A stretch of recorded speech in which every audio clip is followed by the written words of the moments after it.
Esse é o Mundo em Revolução e nós vamos falar agora sobre a situação na Síria, hoje, dia 7 de dezembro de 2024. São 7 da noite aqui em Jerusalém, 8 da noite lá em Damasco, na Síria, e 2 da tarde no Rio de Janeiro, no horário de Brasília, no momento que eu gravo esse vídeo. E temos evoluções surpreendentes. Do último vídeo que a gente falou, há 2 dias atrás, a fraqueza do Bashar al-Assad estava muito grande com a derrota, com a perda de Ramá, Agora os grupos do HTS já estão chegando aqui em Homs, praticamente já entraram na cidade. Mais do que isso, os grupos rebeldes que tinham aqui no sul também, que ainda estava controlado pelas tropas do Assad, do Bashar al-Assad, mas já tinham grupos oposicionistas aqui nessa região. Os oposicionistas tomaram controle de toda essa região, as tropas do Assad todas recuaram para Damasco. E também, repara como é que agora o mapa tem várias áreas brancas aqui, ó, que não são dominadas por ninguém. Porque o que aconteceu aqui é que as tropas do Bashar al-Assad simplesmente saíram, vieram para Damasco, aqui para o que sobrou da Síria aqui no controle deles, e abandonaram toda essa área aqui. É verdade que essa área toda aqui é muito deserto, tá?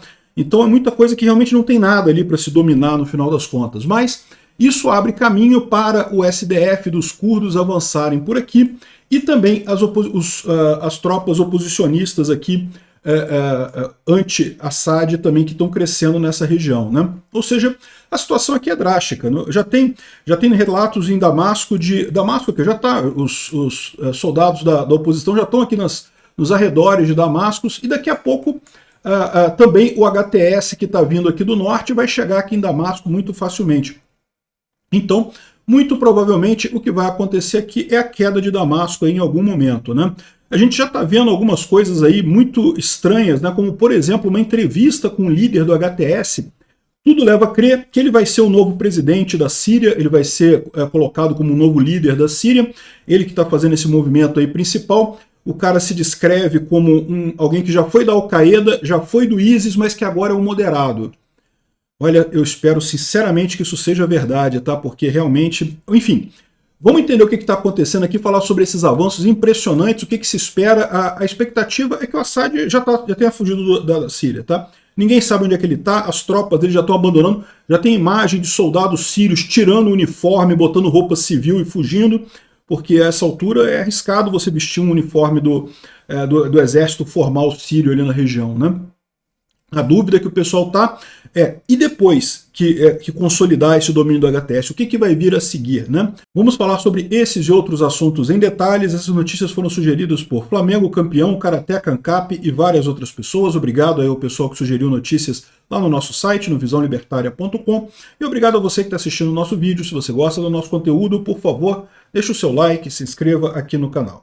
Bom, as mudanças no mapa são impressionantes, tá? Se você olhar aqui, ó, se eu pegar aqui o mapa de 2 dias atrás, aqui, as tropas do Bashar al-Assad, elas ocupavam toda essa área aqui, estava tudo relativamente tranquilo, quando então Ramá, aqui Ramá não tinha caído ainda, aí logo em seguida, no dia 6, Ramá caiu, aqui caiu, estavam indo em direção a Homs, foi o último vídeo que eu gravei, mas as tropas ainda controlavam boa parte, as tropas do Assad, Assad, entenda, é o regime do Assad, as tropas da Rússia e as tropas do Irã que ajudam o Assad nessa região.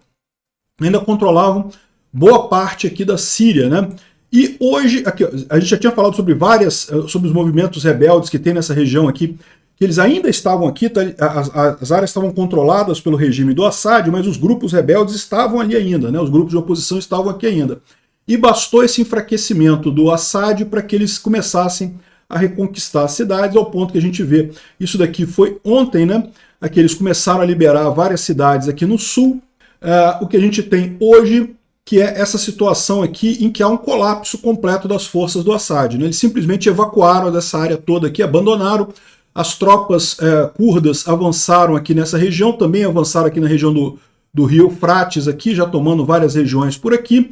E aqui no sul também as tropas do Exército Sírio Livre, o SFA, que também estão surgindo nessa região. E aí você começa a ter alguns problemas. Ou seja, que o Assad vai cair já está mais do que claro. Olha isso daqui. Ó. O Assad mandou uma ordem de recuo para seus soldados em Homs, foram ordenados para voltar para Damasco. Ou seja, eles estão abandonando Homs. Lembra, Ramá eles perderam aqui, foi a última grande resistência deles. Homs está quase caindo, Homs está aqui. A essa altura o Assad já falou que, né, pode recuar, não vai conseguir segurar Homs. Então resta só Damasco, né? Mas repara como é que Damasco é a maior cidade da Síria e repara como é que ela está cercada agora, porque já tem forças oposicionistas de várias regiões por aqui, né? Então essa foi a informação do Assad. Aqui, ó, os soldados começam a abandonar seus postos, inclusive nas vizinhanças de Damasco, estão voltando a pé. Ou seja, cara, se coloca na posição de um soldado do Assad. O regime caiu, meu, acabou, não tem mais como. Né? Você não vai receber mais salário, não vai ter mais nada. Você vai arriscar sua vida por um ditador que agora o cara já caiu, não tem mais nada. Não, você tira a roupa, bota uma roupa civil e vai para casa, pô. Vai fazer o quê? Né? Vai tentar cuidar da sua família, para pelo menos passar por esse ponto aí, né? Então aqui, ó, isso daqui, ó, é bem próximo do Palácio Presidencial de Assad em Damasco, que é o principal, é a sede do governo da Síria. Ou seja, acabou, realmente não tem mais nada aqui, né? A expectativa é que nas próximas 48 horas, em algum momento, vai ser declarado o fim do regime do Assad e a posse do novo presidente lá, ou do novo controle da Síria. Tanto as forças russas quanto as iranianas começam a fugir da Síria. Esse pessoal tinha ajudado o Assad a continuar no poder, o Bashar al-Assad a continuar no poder na Síria. Agora que a coisa deu ruim, vão sair de lá, né? Já estão saindo. E a gente tem muitas informações de que os russos, pelo menos, estão reclamando muito. A gente ouve isso, inclusive, nos bloggers russos lá da guerra da Ucrânia, né? O pessoal falando das enormes perdas que os russos estão tendo em termos de material, porque você não consegue evacuar rápido. Isso é muito rápido, esse domínio que está acontecendo aqui, né? Então, para você evacuar essa quantidade enorme de equipamentos, muita coisa está sendo perdida, né? Olha o vermelhinho aqui, acabou o Assad, não tem mais nada aqui agora, né? Inclusive, de acordo com o Wall Street Journal, tanto o Egito quanto a Jordânia pediram que o presidente Bashar al-Assad deixe o país e estabeleça um governo no exílio e coisa e tal, né? Ou seja, base da Síria, porque não tem mais segurança lá. A família do Assad, ela já está em Moscou. Quando o Assad foi para Moscou pedir ajuda para o Putin, né, recentemente, a família dele já ficou lá, porque eles já sabiam que a chance é pequena. O Assad voltou para a Síria, mas parece que agora ele saiu de novo. Alguns estão dizendo que ele teria ido para o Irã, outros estão dizendo que esse daqui é exatamente o jatinho dele aqui, há poucas horas atrás, indo em direção aqui ao Catar ou aos Emirados Árabes Unidos. Então, provavelmente, algum desses países aí aceitou receber o cara em exílio, né, como um exilado, e ele saiu de Damasco, né, o Bashar al-Assad em si. E o Bashar al-Assad saindo, acabou, né? Ninguém vai ficar segurando a peteca de um governo que não existe mais lá na Síria, né? Bom, a Turquia está comemorando muito, tá? Lá na Turquia isso está sendo visto como uma vitória da Turquia. Houve ajuda da Turquia para os grupos aqui? Houve sim alguma ajuda da Turquia, principalmente para o SFA, né? Que é esse verdinho mais claro aqui. Mas é importante notar que o cara que fez a maior parte do avanço foram as tropas do HTS, né? O HTS é que avançou mais, né? E o HTS não tem nada a ver com a Turquia. De qualquer forma, o pessoal na Turquia está comemorando isso como se fosse uma vitória da Turquia. Tem gente falando em restaurar o Império Otomano e coisa e tal, né? O Império Otomano, para quem não sabe, né, foi um império realmente muito grande. Era a Turquia, Bulgária, Grécia, toda essa mar enorme aqui, tudo isso aqui era o Império Otomano. O Império Otomano acabou caindo justamente depois da Primeira Guerra Mundial, né? Desapareceu, ele colapsou completamente.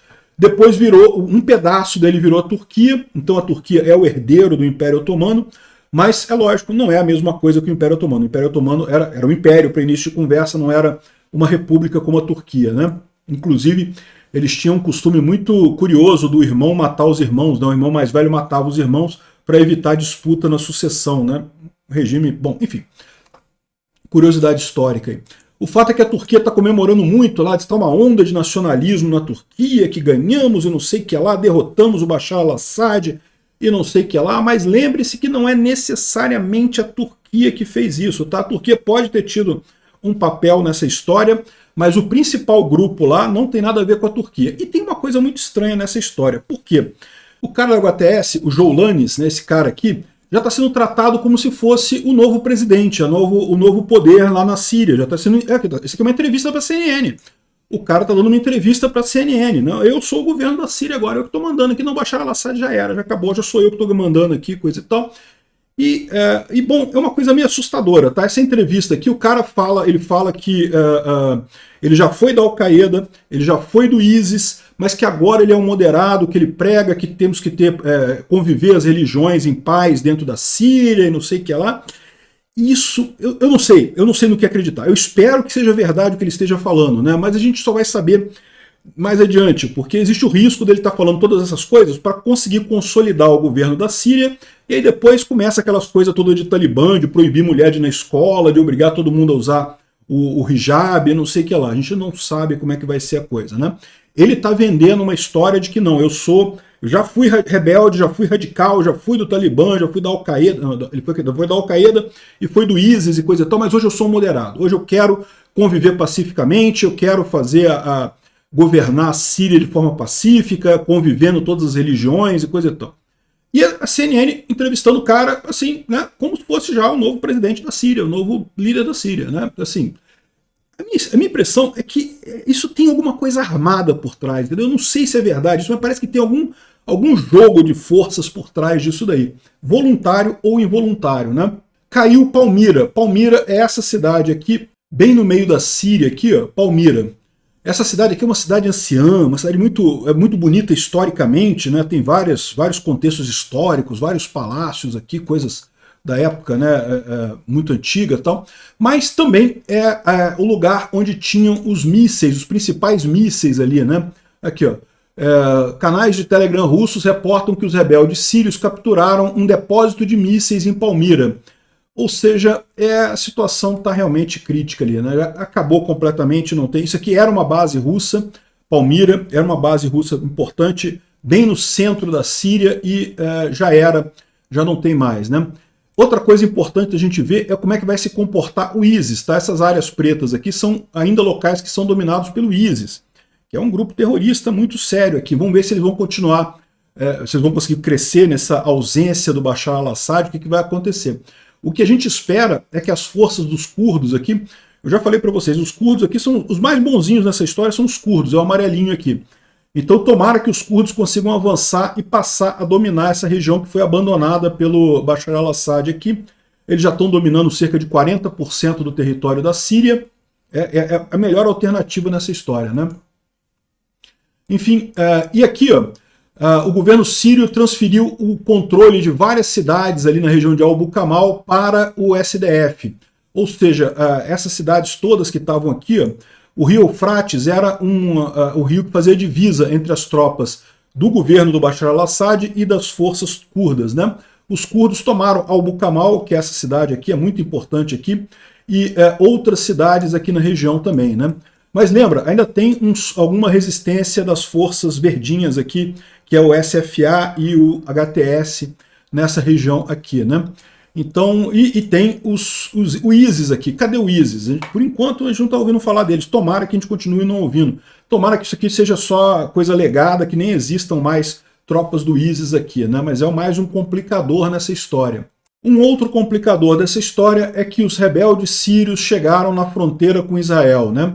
Aqui, ó, os rebeldes controlam toda a parte de Quneitra, e as duas capitais, Quneitra e Baath, também já chegaram em Saná, ou seja, toda a região aqui que faz fronteira com as colinas de Golã. As colinas de Golã é um território que Israel conquistou na Guerra de 67, e é um lugar muito estratégico. Por quê? Porque nessas colinas aqui é onde nascem os rios, né? O Rio Jordão que passa por aqui. Ou seja, é uma região alta e coisa e tal, e é muito importante estrategicamente aqui. Eu estou pensando em dar uma olhada lá. Eu não sei se vai dar certo ainda, tá, gente? Porque justamente com essa guerra a gente não sabe o nível de proteção policial ali, mas eu vou tentar chegar aqui nas colinas de Golã para ver se a gente faz um vídeo aqui nessa região. Aqui a cidade de Dará. Dará é uma cidade muito conhecida aqui, que teve vários casos. Eu fiz uma live hoje com o Davi, lá no canal Viva Israel, né, no canal dele, e ele falou muito sobre Dará, que é uma cidade que tem um histórico muito importante nessa história, e já está conquistada pelos rebeldes aqui, já está conquistada pelas forças anti-Assad aqui, toda essa região aqui. Isso aqui é verdinho claro, então isso aqui deve ser o SFA, né, não é o HTS. O HTS está aqui para cima um pouquinho. De qualquer forma, não é mais o Bashar al-Assad. E aí começa a criar um problema para Israel. Por quê? O SFA é aliado dos turcos. O SFA é aliado dos turcos, o HTS não, o SFA é. E o Erdogan, né, também é contra Israel, né? Ou seja, esse pessoal todo é contra Israel no final das contas, né? Então começa a crescer uma preocupação grande aqui de Israel ter que defender as colinas de Golã aqui nessa região. Vamos ver o que vai acontecer, né? Aqui, ó, Israel, o exército israelense iniciou se uniu na fronteira com a Síria para ajudar a repelir ataques contra as forças da ONU que estão ali na região de Ader, na área da colina de Golã, né? Então, ou seja, existem algumas tropas da ONU aqui e Israel colocou tropas aqui justamente para manter a segurança nessa área das colinas de Golã, né? Esperamos que não tenha grandes problemas por aqui. Eu não acredito que vai ter, tá? É o que eu falo para vocês. A preocupação do Jolani lá no primeiro momento é justamente ele consolidar o governo dele lá na Síria. Então ele vai querer consolidar o governo, ele não vai querer comprar guerra agora com Israel, ele sabe que não tem condições de comprar guerra agora com Israel.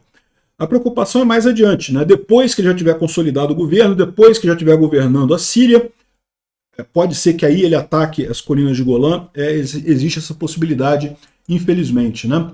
Então, aqui, ó, outras pessoas estão falando que Israel e o Ocidente deveriam capitalizar nessa derrota do Assad e do Khamenei para ir lá e quebrar a coluna dorsal do Hezbollah e das milícias de Teherã ali na região, né? Ou seja, fazer um ataque ao Irã de uma vez para quebrar de uma vez essa coisa, né? Pode ser, tá? Existe a chance, inclusive, que esses rebeldes estejam justamente querendo quebrar o Hezbollah. O Hezbollah, eu quero lembrar a vocês, ele atuou a favor do Assad. O Assad foi mantido no poder pelo Hezbollah também. Além das tropas russas, além das tropas iranianas, o Hezbollah também ajudou a manter as tropas, a manter o Assad e matou muita gente na região. O pessoal tem uma raiva muito grande do Hezbollah ali. Existem, inclusive, pessoas que dizem que depois que eles dominarem a Síria, eles não vão brigar com Israel direto. Mas eles podem brigar com o Líbano, porque eles sabem que o Líbano está enfraquecido e eles também querem destruir o Hezbollah. Então repara que pode ter sido justamente o fato de Israel ter enfraquecido o Hezbollah que permitiu esse movimento todo, né? Bom, aqui ó, uma grande coluna de forças do SDF que são apoiadas pelos Estados Unidos estão se movendo dentro de Deir ez-Zor. Ali, aparentemente, as tropas do Assad saíram dali sem lutar. Ou seja, eles tomaram toda aquela região ali ao sul do Raqqa, né? É um colapso completo. Então aqui está mostrando justamente isso que a gente já mostrou aqui. Deir ez-Zor é essa região aqui, ó. Deir ez-Zor, aqui, ó. As tropas curdas já dominaram toda essa área aqui. É uma área muito importante isso daqui, tá? Essa região toda aqui ó, é muito deserto, mas tem essas cidades ao longo do rio Eufrates, que são cidades grandes. E aqui tem muito petróleo também, tá? Então também tem isso aqui nessa região. E olha só, até o Trump emitiu um comunicado sobre essa coisa, hein? Aqui, ó. Basicamente o que ele falou foi o seguinte: a Síria não é amiga dos Estados Unidos. Os Estados Unidos deveriam ficar fora da Síria. As forças russas estão sendo obrigadas a deixar a Síria, o que pode ser bom para a Rússia, né? Ou seja, vai voltar para a Rússia lá e vão abandonar a Síria completamente. A Rússia perdeu 600 mil soldados na Ucrânia e está enfraquecida. Esse número é um número parecido com o número que a gente tem, né? A gente sabe que morreram 750 mil russos, entre mortos e feridos, incapacitados e coisa e tal. Ou seja, o número do Trump está aparecendo. E isso aqui é uma coisa importante, porque quem achava que o Trump estava do lado do Putin, o Trump não falaria uma coisa dessa, né? Está aqui o comunicado completo do Trump dizendo que os Estados Unidos vai ficar fora da Síria, deveria ficar fora da Síria e coisa e tal. Não é o Trump que decide ainda, né? Porque o Trump ainda não é o presidente. Mas, enfim, essa é a situação ali. Enfim, o que a gente está vendo acontecer aqui é um colapso completo do regime do Assad. Não deve durar mais muito tempo. Vamos ver o que vai vir depois disso. Obrigado por assistir o vídeo até o final. Se gostou do conteúdo, não esqueça de deixar o seu like, isso ajuda o canal a crescer e a chegar para mais gente. Se não gostou, deixe o dislike e explique nos comentários como podemos melhorar. Comente também sugestões de temas que podemos trazer por aqui. Comentários insultuosos ou defendendo ditaduras e criminosos de guerra serão sumariamente bloqueados. Agradeço a compreensão. Se ainda não é inscrito no canal, considere se inscrever clicando no botão inscrever-se abaixo e marcando a campainha para todos os avisos. Se quiser ajudar o canal, veja no nosso site como você pode fazer isso.